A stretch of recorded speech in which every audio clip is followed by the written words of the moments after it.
Hi and welcome to the Gemhawks YouTube channel. I hope you're having a beautiful day today. For our free wire tutorial today, we're going to work with a Torus or donut bead. Seems rude calling it a bead, it's giant. And we're going to create a pentagram pendant. So you've got a 5-pointed star on the front there and a lovely spiral on the back, although there are a multitude of ways in which you can secure the gemstone into position on the rear of the design. We'll chat more about that later. Let's head down to the board and make a start on today's tutorial. To begin with, we're going to create a frame with a double spiral, which you can use for almost any design in your arsenal, including making lovely tree of life designs or creating the dream catcher inspired jewellery, the Dream Weaver. So I've added onto the back here a very simple spiral which holds that gorgeous Torus or donut bead into position, and you can choose whether or not you want to see that wire from the front or whether you just want to have that Torus bead suspended magically inside the framework. The bead I'm using today is a natural black obsidian and it measures 40mm across. If you want that in imperial, that is approximately just over 1.5 inches, just ever so slightly more than. I'm going to be working with several different gauges of wire today, but to create the frame for our pendant, I'm going to work with a really heavy wire. I have a 12 to 14 inch length of 1.6mm, approximately 14 gauge wire. And I'm finding a round form that is just slightly smaller than the outside of my bead, or cabochon if you prefer. So you don't have to have a drilled bead like this one. You can work with a round cab for this design. In fact, it looks beautiful with a round cabochon. I just happen to really enjoy working with these obsidian donut beads or Toruses at the moment. So I have a pot of lip balm, which is around about the same size. Ideally, you want your round form to be slightly smaller because wire is bouncy and it will spring slightly outwards. So we really do need to try and work that wire and make it as warm and fluid as possible. I'm not endorsed by the manufacturer of the lip balm, it's just one that I have on my desk and I really like it. So I'm going to find the centre of my wire, and again that was about 12 to 14 inches, and I'm going to fold those two ends over. Now it will, as I say, spring out slightly. The lighter the wire, the more it will spring out. So you can see we've got a really big gap moving around the outside there. So what you can do if you don't have something that is the perfect size is just draw that slightly together. Now we don't want it to be completely touching the outside of our either cabochon or Torus or donut bead. We do want a little bit of a gap, and we're going to be working with that gap. So make sure you don't bring that too tightly together. So once you have brought that to probably around about 1mm around the outside of your chosen bead or cab, we're going to take some straight facing pliers. I'm going to use my bent chain nose pliers and generate an upright bend on one of those sides. And then we're going to bring the other wire around that upright. So before we go any further, it will pay you to get this nice and straight. When I created the sample piece, I didn't actually have my heavy wire. That's just come through today in the post. So this has been made with 1mm or 18 gauge wire, which is absolutely fantastic. If you don't have access to the super heavy wire, you can absolutely use a 1mm or 18 gauge if you need to. So once I have got that size set and I'm happy with the roundness of that form, we're going to bring the other tail of the wire around the upright bend. I'm going to grip diagonally across that wire where it crosses over the upright bend. I'm just going to support that whilst I push the wire backwards and all the way around the upright. It's very heavy wire I've chosen to work with, which is why it looks a little bit stubborn. It's not difficult. I would say that you can use whichever wire you fancy. Again, you can work with 1mm 18 gauge or even meet in the middle and go for that 1.25mm or 16 gauge wire. What we're going to do now is to support the upper rounded section just to the right of where that first bend has taken place, and I'm going to grip that really firmly with my pliers whilst I bring the tail of wire over and just give that a little squish down, making sure that that still fits in line with our requirements. So once we've got that set, you can choose how large you want your spirals to be. Because this is a finer wire, this was the 1mm 18 gauge, I left about 1 3/4 inches to generate these spirals. If you don't want spirals in opposing directions, you don't have to have them. I'm going to take the wire around that upright one more time, and again I'm supporting just to the right of that shoulder so that I don't lose the shape and size that I've created for my design to fit inside. Give that a squish. I will in a moment, in all likelihood, trim some of this excess wire away. Just check that you haven't taken any of the size of that form away as you create this lovely, useful round frame. So I'm going to give that a hearty squish to make sure it's sitting neatly, and then I'm going to bring the wire forwards at the top. I've left a little gap into which I'm going to wrap my wire twice. Now, to create the bail, you can use your bail makers, you can use a round mandrel, you can use round pliers if that's what you have access to. I'm going to grab my bail makers, and because this is a super heavy wire, I'll probably only need number 3 on those bail makers just to create a nice simplistic bail. I'm going to draw that wire all the way around to generate a rounded form, and then going to fill as little or as much of that neckline gap as I possibly can. So what I may do is bring the wire all the way around once, and you can see that the top wire is slightly shorter. So I'm going to fill using the bottom wire so that I end up with 2 wires that are similar in length. And as you bring that around again, when you're winding from the lower wire, you will need to continue to support that wire that forms the round shape. This is less of an issue if you're using a light wire. I wanted to set myself a challenge and use my beautiful heavy wire that's just arrived in.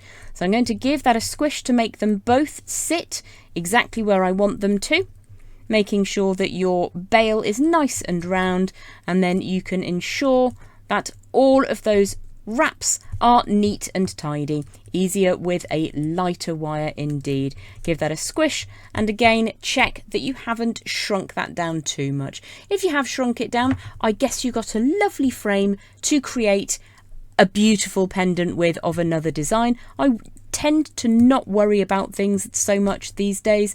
I will simply adapt and use it wherever I can.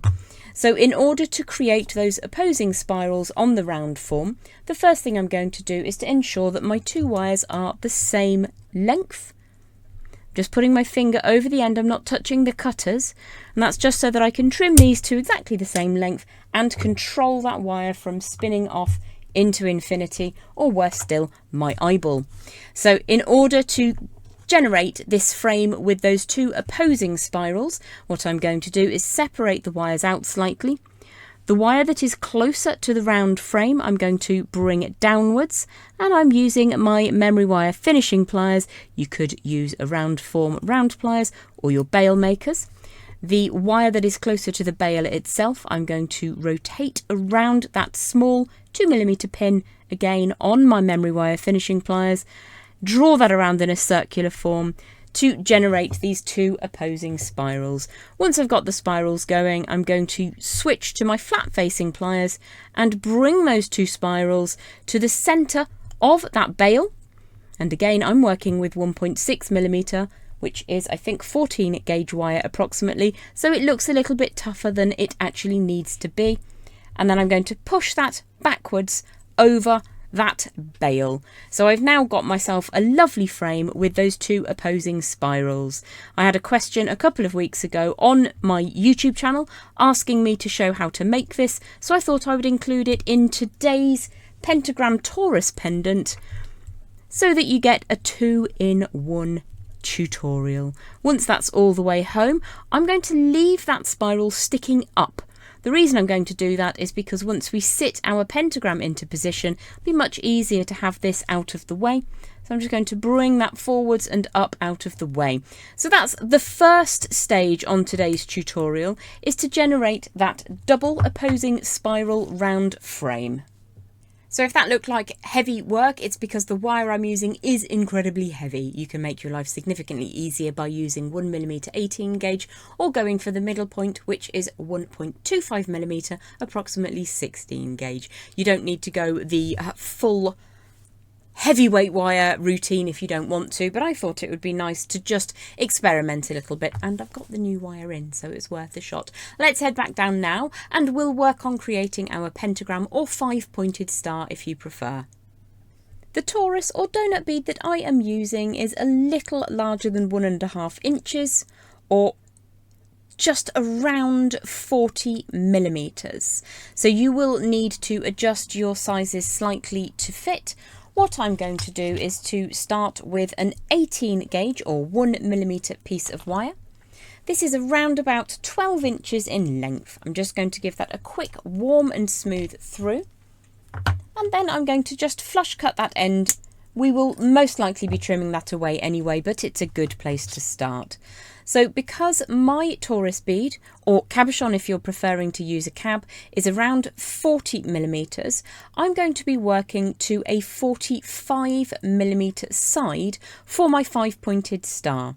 But before we get cracking, I'm going to take a length of wire about 1 inch from that one end. I'm going to turn a right angle bend. Now, in order to get nice crisp right angle bends, what we're going to do is to bring that wire past that 90-degree or right angle and then bring it back, and in that way you get a slightly sharper bend in your wire.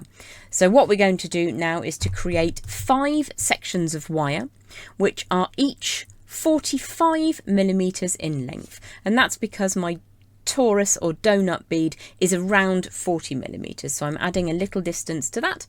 So I'm going to grip across the wire like so, bring that wire at that distance, which is 45mm, take it past the point at which that's a right angle, and then bring it back.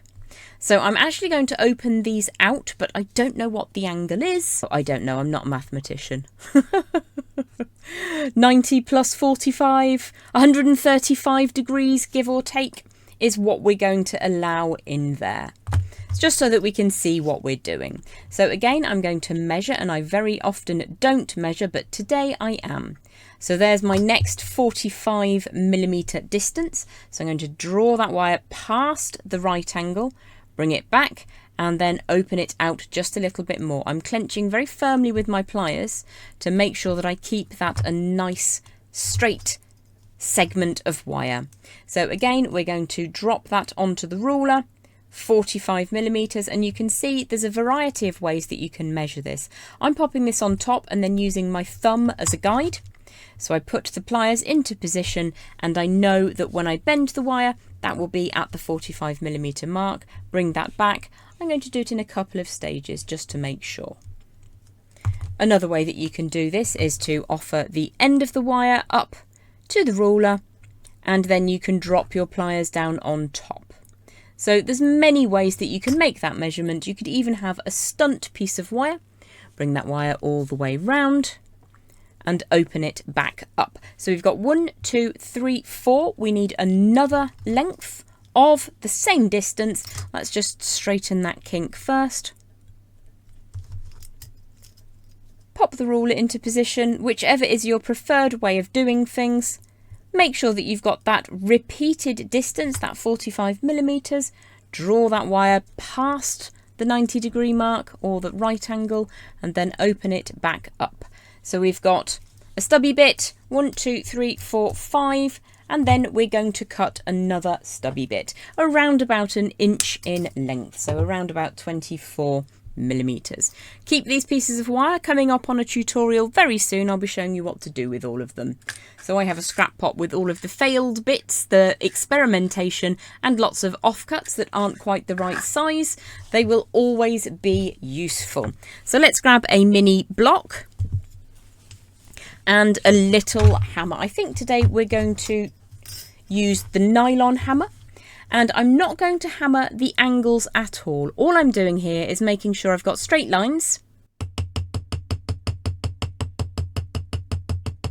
And then I'm very, very lightly tapping, not marking that wire. So I'm going to do all 5 of these and I'll join you back in just a second. So I haven't hammered any of these angles. What we're going to do now is to start closing them up slightly. Again, I'm not a mathematician. I don't know what the angle I'm bringing it to is, but I'm going to close that up, close up the next. We're making a triangle-ish shape, and we'll need to close these up a little bit more in a moment. Move on to the next one, and you can sort of see that star forming itself. So obviously that's not completed just yet, but what we can do is see where we need to make any alterations. So if I grip like so, I'm going to close this up a little bit more. You can see that upper point is getting to be in the right kind of place. Let's fold these over so that they start going towards each other, and then we can work on just moving this until it sits correctly. Let's bring this back. And then what will need to happen is these two will need to meet in the middle. So let's close this one up a little bit. And then we will close this end one up as well. So that's all a bit wonky at the moment. So it just takes a few minutes to make sure that everything is looking as it should. Now we're going to cut one of these in just a second, but the reason I like to put them on is because it gives you an opportunity to make sure that they sit on top of each other and you manage to get a decent star shape. If your star is not forming, have a look at your angles and check your lengths. You can start again if you've cut one or you've made a bend that's not in the right place. It's very definitely worth trimming up these pieces of wire, putting them in the scrap pot and making sure that every distance is exactly the same. Once your star is looking star shape, what we're going to do is to trim one of our wires away. So if you've got a slightly longer piece of wire, this one, the end section is just ever so slightly longer. So I think that's the one we're going to work with. So the shorter wire, I'm going to trim away just before the point. Now this is only to get things lined up. That's why we have that extra piece of wire. Be careful that you only trim one of them. What you're going to end up with then is a star shape, your pentagram, 5 points on your star. If you want to just pinch those ends up a little bit, you can. And what I'm going to do is to cross over these 2 cut ends. One is on top of the straight line, one is underneath the straight line. So what we need to do is pick one to start with and support that wire that is cut. You can see the one I'm working on. Support that across with your pliers at the point that it crosses the next wire underneath it and bend that backwards. Make sure that you haven't foreshortened your wire in any way. It's all still looking pretty star-shaped to me. So I've got one bend in position. What I'm going to do now is to fold this around the cross wire. You may like to push the other wire just gently out of the way whilst you support that wire and bring it over the back, making sure that you don't pull too hard and change any of those lengths. So I'm just going to bring that over the back. You can see it's a little bit of an open loop just at the moment. If I push that other wire out of the way, a little bit of an open loop. So I'm going to trim that down, making sure I'm only trimming the very end of the wire like so. And then I'm going to pinch this hook closed. So if I hold it like so, you'll just have to ignore that one for a second. I'm just going to pinch so that that closes up neatly.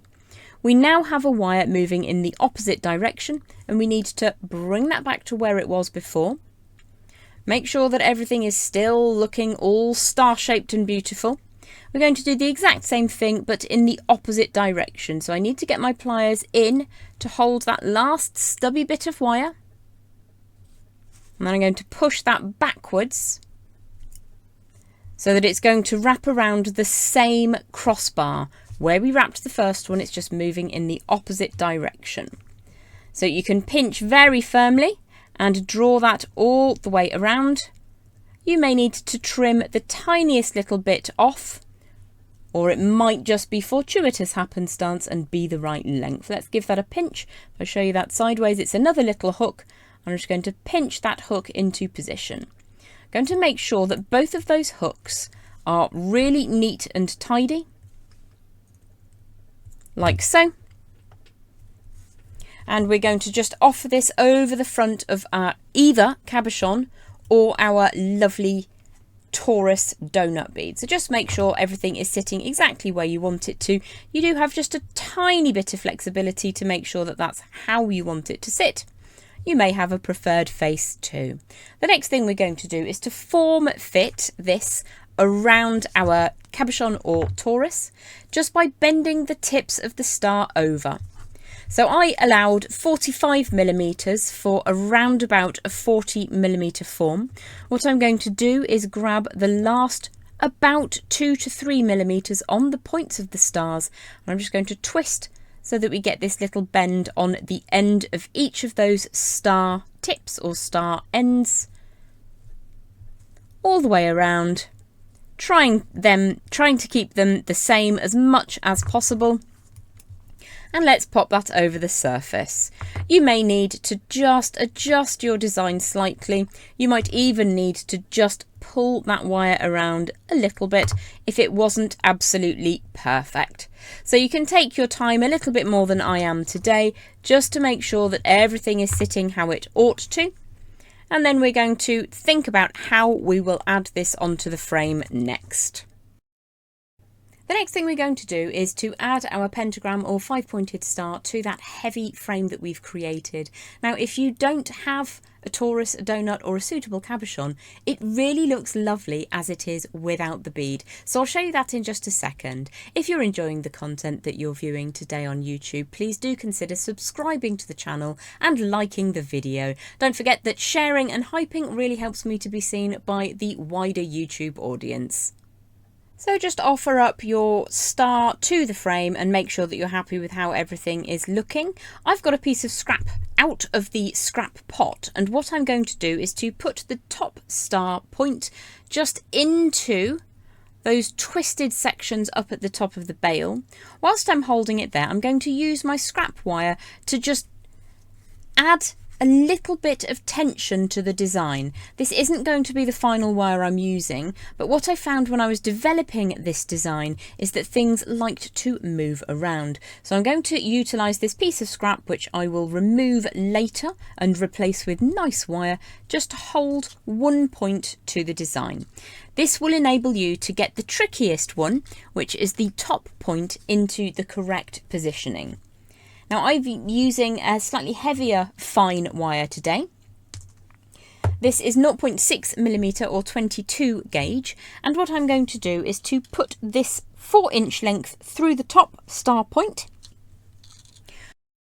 put the end through the middle of the centre of that frame, and just get that point to sit in one of the ridges that we created by wrapping around the neck section. What I'm going to do then is to take one end of the wire over to the right and wrap 5 times around that lovely heavy frame. So if I just do 2 to begin with, that should hold everything in position. Give it a bit of a squish, bring the other tail through the middle of the design, all the way around the left hand side, up at the top of that round frame that we created. Once I've got 2 wraps on either side, I'm just going to tidy those up by compressing them together. You'll find that things will become a little bit easier to hold. Let's just get that out of the way. What we're looking for is the tips of the star to sit, the top one right up in that nexus point, and then the other ones where we've made those bends just over the edges all the way round. So I'm going to continue to draw those wires around until I've got 5 wraps, and again I'm using a slightly heavier wire today. It's 0.6mm or 22 gauge, which I think works really well with this super heavy frame I've created. So you could size that down if you're working with 1mm or 18 gauge for that frame.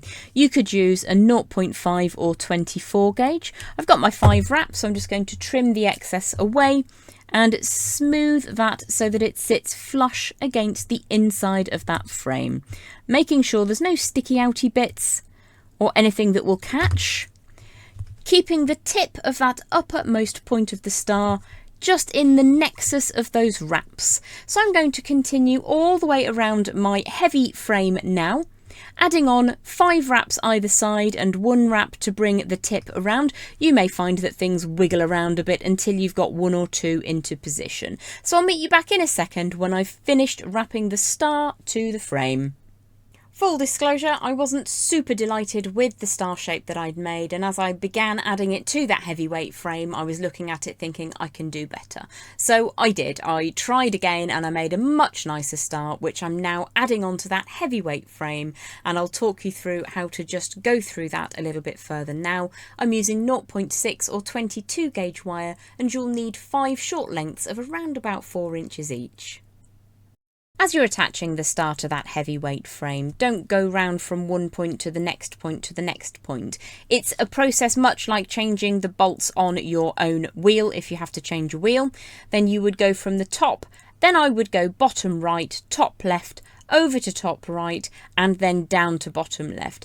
In that way, you're not putting too much torsion or pulling in one place at one time, and you should be able to keep a nice rounded frame. If you're working with an 18 gauge or 1mm wire, it's much more likely to deform. If you go the extra mile and use a super heavy weight wire like I have today, it's much less likely to have an impact. But even so, I would move from point to point to point to point like so, rather than going round in a circle, and you'll find that you'll keep that frame nice and round. Once you've got all 5 points of your star attached to that heavyweight frame, we're just going to push down that coil at the top here. And it just takes a little bit of a push. Even with that heavy wire, you can simply push it down with your hand. Just going to make sure that I'm happy with how everything is sitting. Now, if that's where you wanted to stop, it's a really cool pendant as it is. A lovely design. Let's have a look at the back of that piece and pop our either cabochon or Torus donut bead into position, and you can see that sits in just like a nice little basket. In the demonstration piece, I made a very simple spiral and popped that over the back, and that's what I'm going to share with you how to do now. However, coming up on a future tutorial is going to be a bit of a clamshell or locket design, and you could absolutely go for this netting or webbing or dream weaver inspired design and pop that over the back to hold everything together, and in that way you have that invisible segment in the middle so you can see all the way through. So that is an option that you could absolutely go for. However, for us today, I'm going to use that same ultra heavy wire, and I have here a 10-inch length of 1.6mm, approximately 14 gauge wire. I'm just going to make sure that that end is super flush cut, like so.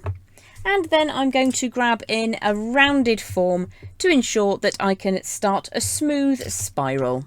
I'm going to be using my memory wire finishing pliers, but you could use any round form of your choice.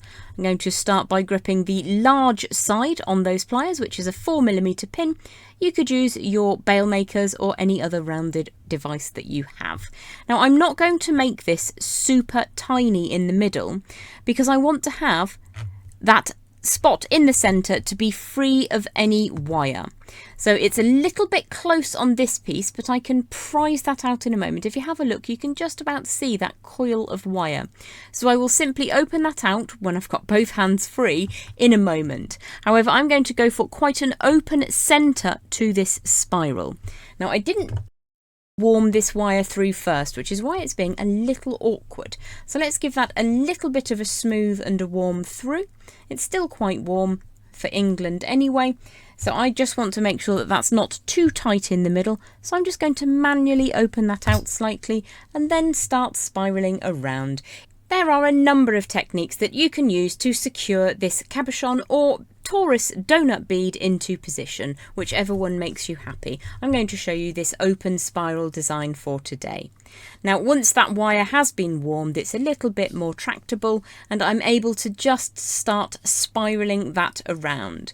Now, you may not want to have a cut end like so, in which instance you can put a small loop at the end of that wire to stop there from being a cut end out in the open. However, once it's all sealed together, I think it looks really nice to not be too fussy. So I'm going to show you how you can attach that onto the back of your design without any dramas. So we're going to make sure that this fits inside the outlying circumference of our bead. You can also measure it up against that frame that you've worked towards. We want it to be about the same size as the frame itself, possibly just a little smaller. So I'm going to begin to taper that spiral back inwards so that the cut end will sit alongside the last pass of wire of the spiral. You can just open that out and make sure that you're happy with how that looks. Start drawing it back towards the spiral and just check and make sure that that all looks good. So that fits really neatly into the aesthetic. I'm going to cut the wire away, making sure I don't accidentally mark the remainder of that spiral. It's quite hard wire to work with. Make sure that you're using really good flush cutters. So pop that down onto the back of your design. You can play around with the size ever so slightly if you need to. I think that's going to hold everything together nicely. Pop that onto the back of the design and then you can check to see whether the end of your wire will be visible. It looks like it will be. So I'm just going to open that out slightly to make sure that it can't be seen from the front of my design. If you wanted to, you could even draw that much more open and put that cut end against the inside of the spiral. So I'll just show you what I mean. Just bring that so that it sits like so. So it's really whatever aesthetic you want to work towards. I actually think I much prefer that moving inwards. If you've marked your wire in any way, you can always give it a quick tap with the hammer or brush it with some emery paper. That's what I'm going to work with today. So I'm now going to add in a different type of wire. This is 0.4mm. Or 26 gauge. You could work with 0.5 or 24 gauge. That would be a little bit stronger, but my hands are starting to feel the effects of working with this heavy wire today, so I am going to go for a really easy wire to use now. I have around about 18 inches, which I think is a little more than I need. However, I have this cut length on my desk, so I will be using it. I'm going to take it to the main frame, and I'm going to wrap a good 5 times around the outside of our heavyweight frame. I'm going to go for 5 wraps because this is quite a substantial chunky pendant and I want it to last for years of wear. So that's 4 wraps all the way around, and we're going to finish off with that cut end being on the inside of the frame. So if you have any residue, you can just trim that last little bit away. If you choose to remake this in precious metal, then you can obviously measure that and just pull the wire so that the end sits right on the inside. So to begin with, it's a bit of a leap of faith. We're going to be wrapping around the open section of wire, so it might come out. So just turn that around until it sits where you want it to. What I'm going to do is a back and forth or a figure of 8 weave. So where the fine wire is coming off the top of that outside frame, I'm going to take it underneath the spiral, all the way around the inside of the spiral, and then I'm going to take the tail and tuck it between the spiral and the frame, like so. Pull that all the way through, making sure that we don't stress that fine wire out, and get that to sit up against the frame. Give that a little bit of a pull. I'm going to do 1 pull so that it comes between the frame and the spiral, and then I'm going to pull that up inside the spiral. Now that's as far as I want to go without adding in my bead, my torus, my donut, or cabochon if you're using it. So we're going to continue to just simply sew these 2 pieces together. We're sewing the back onto the frame, and it's a case of where the wire has come up inside the spiral, I'm going to take the tail end of wire over the top of the spiral and inside that frame, pull that all the way through, and it's just a back and forth sewing together of everything. So inside the frame, around the outside of the frame, and then underneath and up inside the outer level of the spiral. So back and forth all the way around. I'm going to continue doing that off camera and I'll join you in just a second. Let me just show you. It's just a case of back and forth, where you come to the points where you sewed the point of the star into position.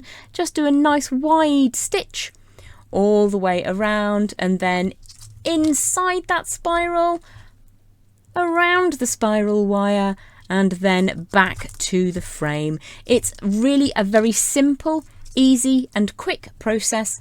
When we get to the back end of that spiraling, I can show you that I've just done 2 wraps around the spiral. It was just neater to do it on the spiral rather than on the frame.